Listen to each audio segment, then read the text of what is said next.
17 तारीख को असेंबली तहलील करने की बात की जा रही है, लेकिन हालात कुछ और ही नजर आ रहे हैं इस वक्त। तो जो पूरी लगता है कि मशीनरी बैठ गई है इस वक्त कि किस तरह से चौधरी बरादरान में से परवेज इलाही साहब की तरफ रुजू किया जाए। परवेज इलाही साहब इस वक्त वो हॉट कह के जो कभी कभार एमक्यूएम हुआ करती थी, लेकिन इन जमातों का यही रोल रहता है कि वक्त पड़ने पे किसका साथ देते हैं, किसका नहीं देते, इन्हीं से जमातें बनती हैं। इन तमाम मौजूद पे बात इस वक्त हो रही थी। जी बैरिस्टर अली ताहिर साहब कुछ कह रहे थे। जी, मैं बस ये कह रहा था कि why even though the announcement has been made, मैं सिर्फ ये कह रहा था पंजाब असेंबली मुझे डिसॉल्व होती हुई नजर नहीं आ रही। उसका रीजन नंबर 1 ये है, जो मैंने आपको FIR की बात बता दी, खान साहब के कहने की मर्जी की FIR नहीं काटी। नंबर 2, जो बयानात मोनस इलाही और परवेज इलाही ने दी, और खासतौर पर वो टीवी इंटरव्यू जो बोल टीवी को कुछ दिन पहले किया गया, खान साहब को एम्बेरस किया कि मिलिट्री एस्टेब्लिशमेंट ठीक थी और खान साहब गलत थे। तो उन्होंने बाकी ये जो हुकूमत थी इसके खिलाफ तो कोई बात नहीं की। फिर नंबर 3 बात पे आ जाएं, that Pervez Elahi is training Moonis Elahi to be the next CM। कभी ऐसा नहीं होगा कि वो अपने बेटे की आगे तरक्की को जो है खाक में मिलाते हुए उसको इंट्रोड्यूस कराने के बजाय तो हमेशा वो एस्टेब्लिशमेंट वाली सियासत पे आते जाहिर रहे। है politics ultimately is about personal benefit. अच्छा जी, उसके बाद उन्होंने चंद दिन पहले काबीना में तोसी कर दी। तो आपने जब असेंबली तोड़नी होती है तो उस वक्त आप काबीना में तोसी तो नहीं कर रहे होते। खान साहब कहते हैं उनको नहीं पता था, उनको पता ही नहीं था। नहीं, फिर उन्होंने कहा कि उनसे सवाल पूछा गया बाकायदा, उन्होंने कहा कि मेरा ख्याल ये है कि अप्रैल तक असेंबली कर दी जाए। फिर 5वां रीजन ये है कि देखिए अभी तो परवेज इलाही तरीके इंसाफ के लिए चीफ मिनिस्टर है, कल को असेंबली आई, कॉम्पोजिशन चेंज हो गई, तरीके इंसाफ की सीटें पूरी हो गई या नून लीग की सीटें पूरी हो गई, तो वो हॉट केक तो बड़ी जल्दी स्टेल केक हो जाएगा। उसके तो फिर शायद मक्खियां खाएंगी, क्योंकि पॉलिटिकल पार्टी तो कोई उठाने को तैयार नहीं होगी। जिसकी कॉम्पोजिशन ज्यादा होगी वो चीफ मिनिस्टर बना लेगा। और फिर फाइनल ये है, आप इस चीज को जरा नोट करिएगा कि अभी उन्होंने बहुत सारे डेवलपमेंट बजट्स, खिलाफे कानून, उन्होंने तकरीबन 80% एलोकेशन गुजरात को डिवीजन बना दिया है। Gujarat is now a division, और उस डिवीजन के अंदर 4 डिस्ट्रिक्ट मिला के 80% एलोकेशन हो गई है, जो किसी और डिस्ट्रिक्ट में पंजाब में नहीं हुई। तो वो तैयारी किसी और चीज की तैयारी में है। यहाँ पे CMशिप कोई काउंसलरशिप कोई 2 दिन के लिए नहीं छोड़ता। आप एक्सपेक्ट करें कि परवेज इलाही जैसा सियासतदान PTI की बात में आके अपनी चीफ मिनिस्टरशिप छोड़ दे, मैं इस बात को मान ही नहीं सकता। कम वट में वो असेंबली तहलील नहीं करेंगे, वो नून लीग की तरफ शिफ्ट करेंगे। मेरा दिल चाह रहा है कि स्क्रीन पे जो बैरिस्टर अली ताहिर के नाम के आगे नहीं लगा दूं, वो साफ मना कर दिया और अदील ने कहा कि बिल्कुल होगा। लेकिन जो अभी मैं मेरा सिद्दीकी साहब की तरफ जाऊंगी। मेरा सिद्दीकी साहब, आवाम के भले की आपने बात की, खासतौर पर आपने बात की जो जी चीजें आपने बताई हैं, इस पर किसी ने भी भले की बात नहीं की, लेकिन एक का भला जरूर हुआ है। वो आप भी मानेंगे, PDM के जितने लोग थे उनके केसेस जरूर खत्म हुए हैं इन 8 माह में। क्या समझते हैं कि वाकई यही सियासत है केसेस खत्म करने की, या वाकई डेवलपमेंट का काम आप समझते हैं? चले तनकीद नहीं करते, आप समझते हैं हो रहा है। PDM के लोगों ने तो कह दिया है ना कि यह नेब रहेगी या मईशत रहेगी। यकीनन उन्होंने जब मईशत को रखना नहीं था। दूसरी बात यह है कि मैं थोड़ा सा अदील भाई के हवाले से अर्ज करूंगा कि देखें, ये जो कह रहे हैं कि अपनी जिम्मेदारी पे कीजिएगा अदील भाई के हवाले से। आर्मी जो है, नहीं मैं मौसूफ PTI के तमाम लोगों के हवाले से बात कर रहा हूँ कि आर्मी जो है उनका ओढ़ना बिछोना खाना पीना सियासत है। खुदा के लिए पहले आप लोगों ने वेलकम किया, उसके बाद आपको वो मुल्क के बॉर्डरों को और इंटरनल दुश्मनों के लिए रही है।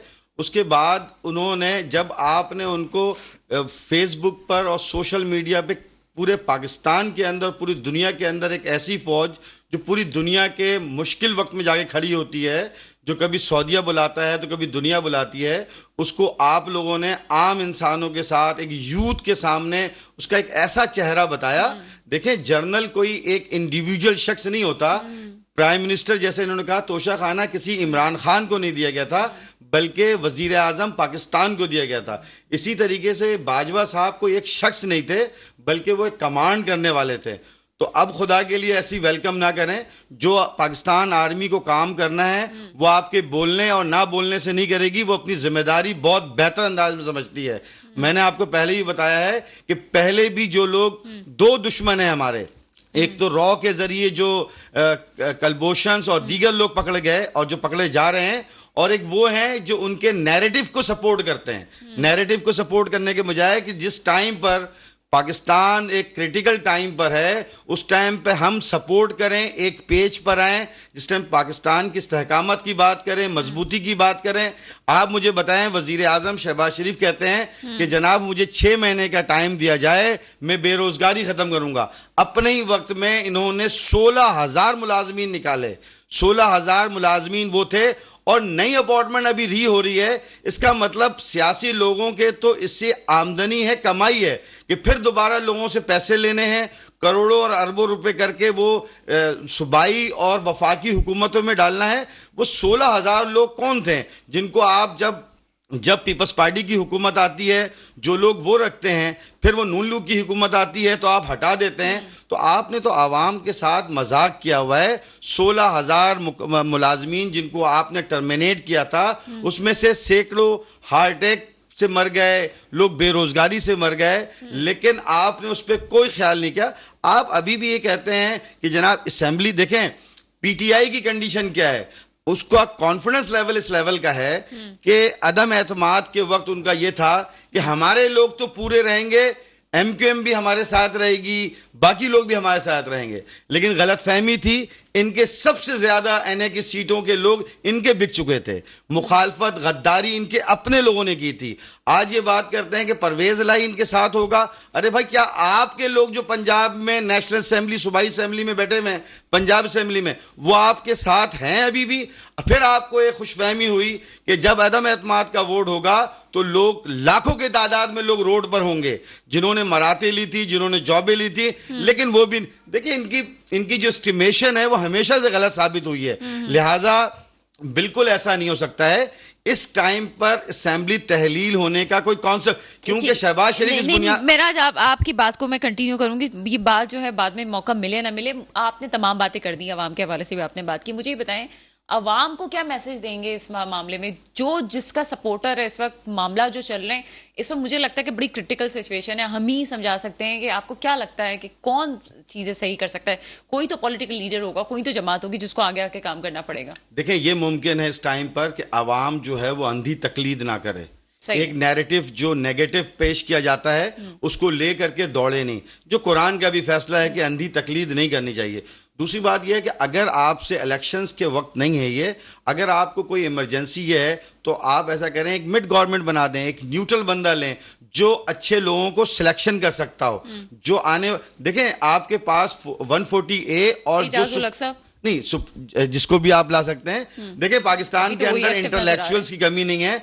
मैंने सियासी लोगों के दरमियान यह है कि वो एक बैरिस्टर को सियासतदानी समझते हैं। वो कहते हैं ये नाहल होंगे, किसी प्रोफेसर को एज ए सीएम सीट पे बैठाने के लिए तैयार नहीं है। वो कहते हैं ये एक अलग शोबा है, और ये प्रोफेसर, बैरिस्टर्स, डॉक्टर्स, ये एक अलग शोबा है। वो जिंदगी मैनेज कर सकता है और वो पाकिस्तान किसी को भी लगा दें। तो लिहाजा देखें, इन्होंने कोई यूनिवर्सिटी का टॉपर ला करके नहीं बैठाया हुआ है वजीर खजाना को।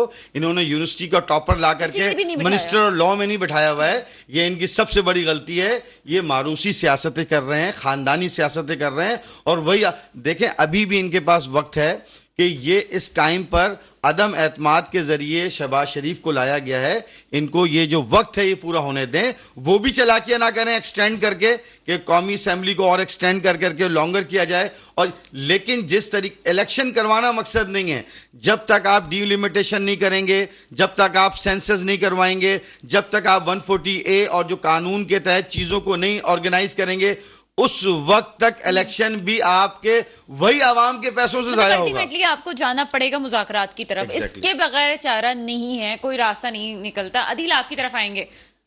अदील, आप मुझे सुन सकते हैं? अदील की आवाज मुझे नहीं आ रही है।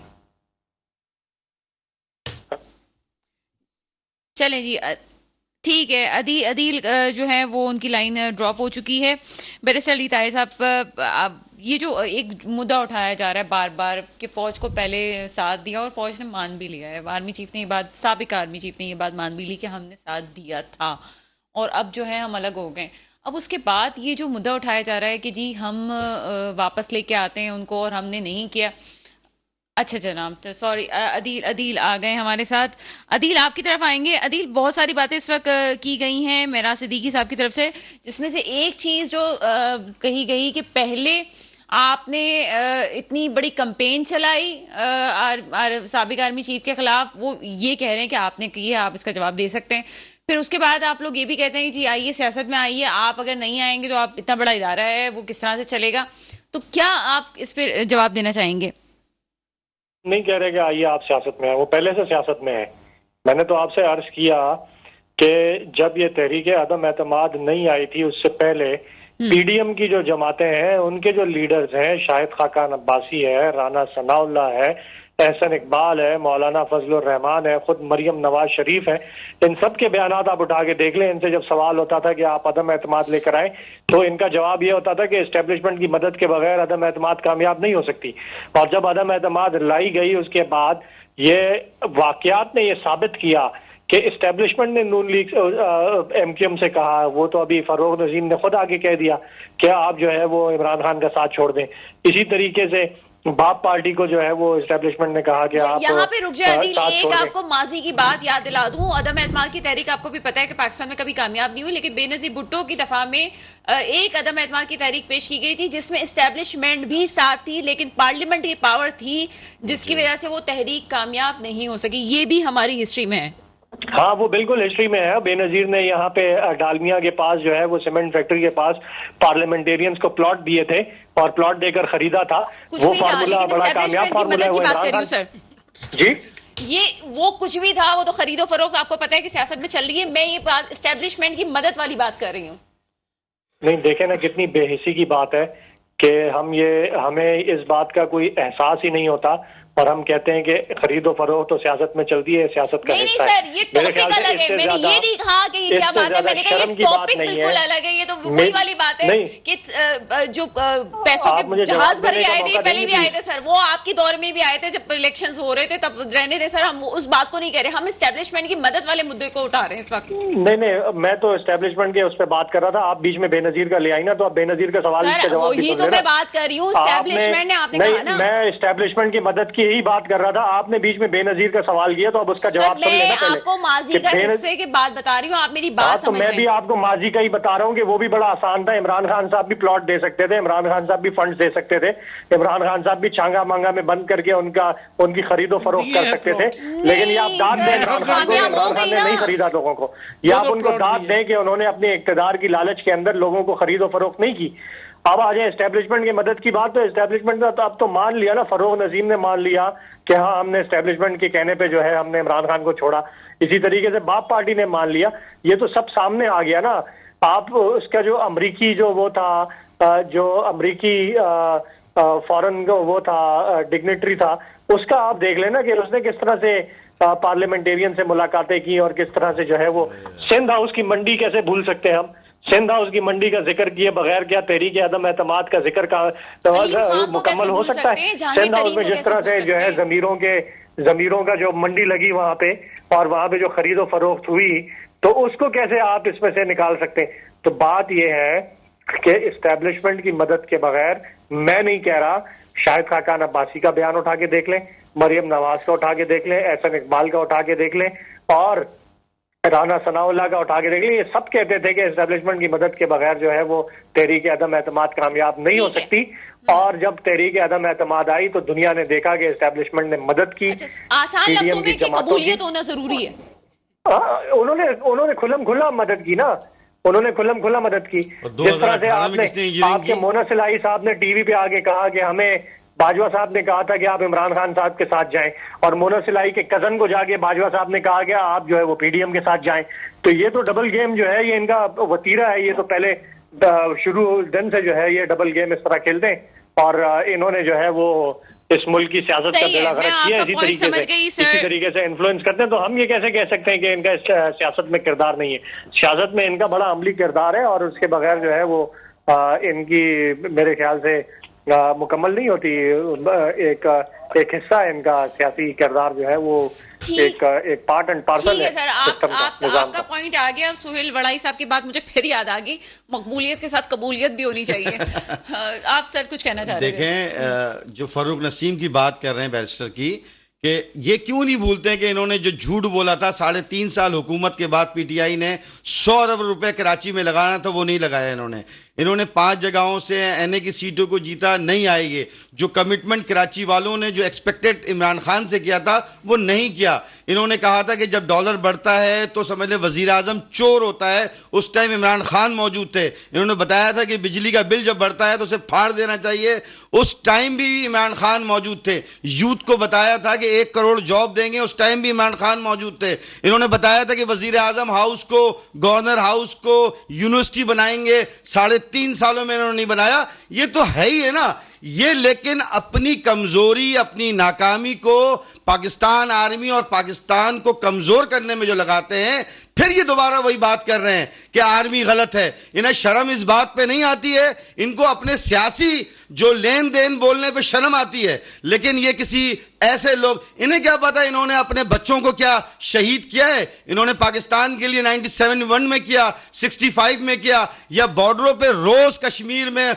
और अफगानिस्तान में और दीगर बॉर्डरों में जो हमारे फौजी शहीद हो रहे। देखें, आप अपने जाती मामलात या अपनी इक्तदार, जब से इमरान खान उतरे में, या जो भी पार्टी उतरती है, वो पीपल्स पार्टी हो या नून लीग हो, वो अपोजिशन नहीं करती है, वो इक्तदार में आने की कोशिश करती है। और जब इक्तदार में आती है तो कहती है कि हमारे साथ तो ये है, या सिलेक्टेड होंगे या इलेक्टेड होंगे। आप इलेक्शंस क्या देखें, या तो आप कहते हैं जी पैराशूटर है, या कहते हैं इसको सिलेक्शन करवाई गई है। पहले आप 2018 में पैर पकड़ के किसी की भी इंजीनियरिंग करवाई हो आपने, लेकिन इंजीनियरिंग करवाई थी। लेकिन अदील ने तो साफ ही बात कह दी ना कि भाई जरूरी है, पहले भी उन्होंने किया है तो उसके बगैर नहीं हो सकता। ये देखें आर्मी पाकिस्तान फोर्स जो है, जब 90 से यहां पर जो कराची में अमन लाने के लिए, 2010 में अमन लाने के लिए किसी सियासी लोगों ने कराची जैसे शहर में अमन लाने की कोशिश नहीं की। आज पाकिस्तान में वो कंडीशन नहीं है कि जगह जगह ब्लास्ट हो रहे हैं। वो कंडीशन भी पाकिस्तान में थी कि मसाजिद मदारिसें और आपके इमाम बारगाह महफूज नहीं थे। ये पाकिस्तान आर्मी की कारकर्दगी थी, पाकिस्तान रेंजर्स की कारकर्दगी थी। लेकिन आप अपने इक्तदार में आने के लिए उनको आप बुरा बोलेंगे और इक्तदार में आने के लिए कि सब कुछ अच्छा कहेंगे, तो खुदा के लिए आप दूसरे भी सुनते हैं। आज इंडियन टीवी को देखें, उसमें जो मेहमान आके बात करते हैं वही अल्फाज करते हैं कि ये पाकिस्तान आर्मी का मसला है, बॉर्डर पे पाकिस्तान आर्मी हमला कर रही है, पाकिस्तान आर्मी इन्वॉल्व हो रही है। खुदा के लिए आप पाकिस्तान की सियासत कर रहे हैं, जहां सियासत कर रहे हैं, खा रहे हैं, पी रहे हैं। इतनी बात करती हूँ, मेरे लिए बड़ी मुज़ायका खेज बात है जब आर्मी के हवाले से बात की जाती है, साबिक आर्मी चीफ के हवाले से बात की जा रही थी, तो बैरिस्टर अली तारी साहब आपकी तरफ आएंगे और सवाल नहीं पूछूंगी। लेकिन एक बात करना जरूरी है कि उस वक्त इंडियन मीडिया में बता रहा था कि हमारा आर्मी चीफ कौन होना चाहिए। ये एक है सिलसिला। आपके पास वक्त कम है अली तारी साहब, देखिए मैं बता दीजिएगा, फिर हम अदील के पास जाएंगे। नहीं, सिर्फ क्लोजर, और वो ये है कि इस चीज पूरी जो डिस्कशन है इसमें से एक जो मैच्योर बात है एब्जॉर्व करने वाली, वो ये है कि हर वो फौजी जो के सियासत में पार्टेक करता है वो आर्टिकल 6 की भी जो है वो वायोलेशन कर रहा है और अपने ओथ की भी वायोलेशन कर रहा है। और ये फेडरेशन ऑफ पाकिस्तान यानी वफाक पाकिस्तान से गद्दारी तस्वुर होगा।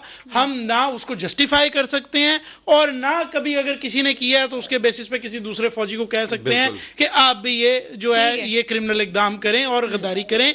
और हर वो फौजी जो सियासत से दूर रहता है और अपनी प्रोफेशनल ड्यूटीज को सर अंजाम दे रहा है, उसकी इज्जत हमारी सर आंखों पे है, हमारे ऊपर जो है वो ऑब्लिगेटरी है कि हम उसकी इज्जत करें। और वो जो पाकिस्तान के लिए शहीद हुए हैं और प्रोफेशनली बॉर्डर्स पर अपनी खिदमत अंजाम दे रहे हैं, उनको हमारा सैल्यूट होना चाहिए और सैल्यूट हमेशा रहेगा। ठीक है, ठीक है, ठीक है। अदील आपके पास लास्ट मिनट है, बात कीजिएगा अदील। देखें, ये जो बात की जाती है ना कि फौज के खिलाफ, खुदा ना खास्ता मैंने कोई फौज के खिलाफ बात नहीं की। नहीं। फौज के खिलाफ मैंने कोई बात नहीं की। मैंने तो जो फौज के अंदर सियासी किरदार है उस पर बात की है। और ये मैंने नहीं की, ये तो आपके साबिक आर्मी चीफ ने जाते हुए अपनी तकरीर में खुद ये एडमिट किया, ये कहा है कि फौज का सियासी किरदार है, रहा है और सियासी किरदार है और हमने सियासी किरदार अपना खत्म करने का फैसला किया है। अब वो कितना उन्होंने खत्म किया है, कितना करने में कामयाब हुए, कितना नहीं हुए, उस बहस में मैं नहीं जाता। लेकिन ये तो उन्होंने खुद एक्सेप्ट किया है ना। ये तो स्टेटमेंट्स मेरी नहीं है, ये तो मैंने आपसे कहा कि ये तो पीडीएम की सारी क़यादत की स्टेटमेंट है कि बगैर उनकी मदद की आदम एतमाद कामयाब नहीं हो सकती। जहां तक यहाँ पे एक भाई ने, मुझे नाम नहीं पता उनका, उन्होंने कहा कि हमें शर्म नहीं आती। तो मेरे ख्याल से इन्होंने जितनी बातें कही पाकिस्तान तहरीक इंसाफ की हुकूमत के मुतालिक 1 करोड़ नौकरियों की इन्होंने बात की, तो इनको भी मेरे ख्याल से ये झूठ बोलते हुए शर्म नहीं आई। इन्होंने वो सर्वे नहीं देखा कि जिसमें 85 लाख नौकरियां पाकिस्तान तहरीक इंसाफ के 3.5 साल दौरे हुकूमत में जो है वो पैदा हुई, वो क्रिएट हुई, वो जॉब्स जो है वो पाकिस्तान तहरीक इंसाफ के ही दौरे हुकूमत में जो है वो नौकरियां क्रिएट हुई। इनको मेरे ख्याल से ये शर्म नहीं आई कहते हुए पाकिस्तान तहरीक इंसाफ ने जो है वो इकोनॉमी के हवाले से इन्होंने जो बात की। अब आप बीच में प्लीज मेरी सुन ले, अब आपके बीच, अब मैंने तामुल से सुना, आपके दरमियान मैंने बात नहीं की। इनको ये कहते हुए शर्म नहीं आई कि जब हम हुकूमत छोड़ के गए तो हमारे फिगर्स नहीं है, आने वाली जो इम्पोर्टेड गवर्नमेंट थी, ये जो चोरों का टोला है, इनकी अपनी फाइनेंशियल फिगर्स जो बजट के दौरान सामने आई कि 6% के शरह से जो है वो पाकिस्तान तरक्की कर रहा था हमारे दौर में, 10% की शरह से जो है वो लार्ज स्केल मैन्युफैक्चरिंग जो है वो बढ़ रही थी, पाकिस्तान के जो एक्सपोर्ट्स थे वो रिकॉर्ड हाई थे, पाकिस्तान के अंदर जो टैक्स कलेक्शन हुई थी वो रिकॉर्ड हाई हुई थी, पाकिस्तान के अंदर जो रेमिटेंसेस आ रही थी वो रिकॉर्ड रेमिटेंसेस थी। तो पाकिस्तानी मईशत की जो फिगर्स इन्होंने हमें बताए हमारी हुकूमत जाने के बाद, उसके मुताबिक तो पाकिस्तान एक बहुत अच्छे ट्रैक पर था, पाकिस्तान तरक्की कर रहा था, पाकिस्तान की मईशत जो है उसको संभाला मिल गया था, वो ऊपर जा रही थी। तो ये किसके मुंह से ये कह रहे हैं कि पाकिस्तान तहरीक इंसाफ ने जो है वो बात की? जहां तक इन्होंने कराची की बात की, कराची के अंदर पाकिस्तान तहरीक इंसाफ के दौरे हुकूमत में जो काम हुए, उतने रिकॉर्ड काम किसी भी मुशर्रफ के बाद किसी भी जो है वो सियासी हुकूमत ने कराची में नहीं करवाया। खत्म हुआ है, आपका मौकफ आ गया है। मैं अपने मेहमान ग्रामी का शुक्रिया अदा करूंगी, वो इस प्रोग्राम में यकीनन कराची के हवाले से आगे, क्योंकि बल्दियाती इंतखाबात भी होने वाले हैं, मैं चाहूंगी कि खास तौर पर एक प्रोग्राम हो कि वो जो शिकवा पीटीआई से किया जाता है और आगे आने वाले कौन से लोगों ने चाहिए, ये अब निहायत जरूरी हो गया है। इसके साथ ही प्रोग्राम का वक्त खत्म होता है, मुझे इजाजत दीजिएगा, खुदा हाफिज।